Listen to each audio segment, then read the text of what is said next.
நவராத்திரி 9 நாளும் 9 விதமாக நைவேத்தியம் பண்ணுறது ரொம்ப விசேஷம். நம்ம இப்போ பண்ணுற சுக்கியன் நவராத்திரியில் வெள்ளிக்கிழமை பண்ணுறது ரொம்ப விசேஷம். சுக்கியனுக்கு தேவையான பூரணம் எப்படி பண்ணுறதுங்கிறத பார்க்கலாம்.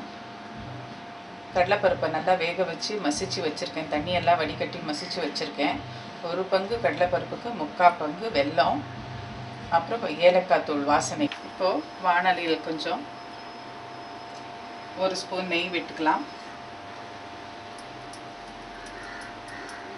பொடிச்சு வச்ச வெல்லத்தை இதில் சேர்த்துக்கணும்.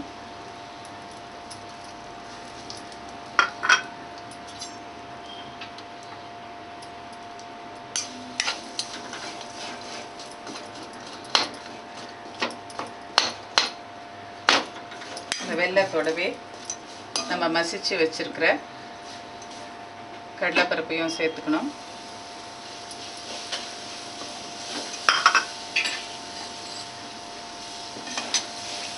போட்டு நல்லா கிளறணும்.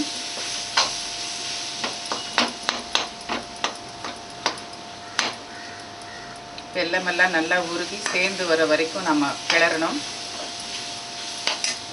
இப்போ பூரணம் நல்லா கட்டி ஆயிடுச்சு. நல்லா உருட்டுற பதம் வர வரைக்கும் நம்ம இதை கிளறணும். இந்த ஸ்டேஜில் ஏலக்காய் தூள் சேர்த்துக்கலாம்.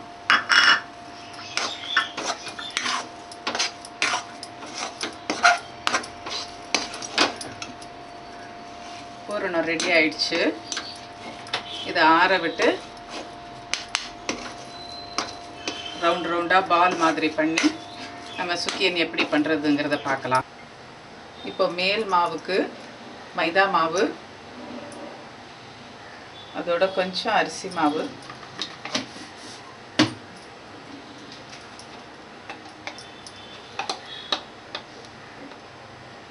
கொஞ்சமாக மஞ்சத்தூள். இப்போ நல்ல நாள், பண்டிகை நாளெல்லாம் சுக்கியன் பண்ணும்போது மஞ்சத்தூள் சேர்த்து தான் பண்ணணும்.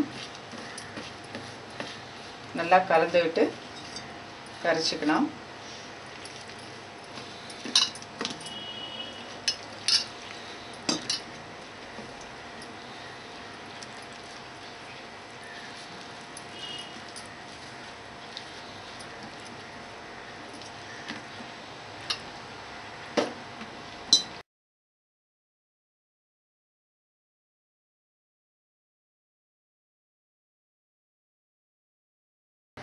இப்போ நம்ம பண்ண பூரணத்தை எல்லாம் உருண்டையாக உருட்டி வச்சுருக்கேன்.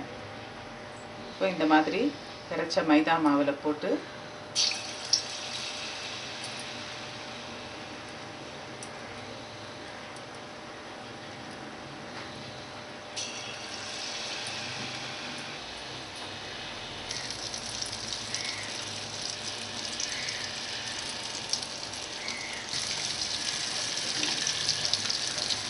ரெடி ஆகிடுது.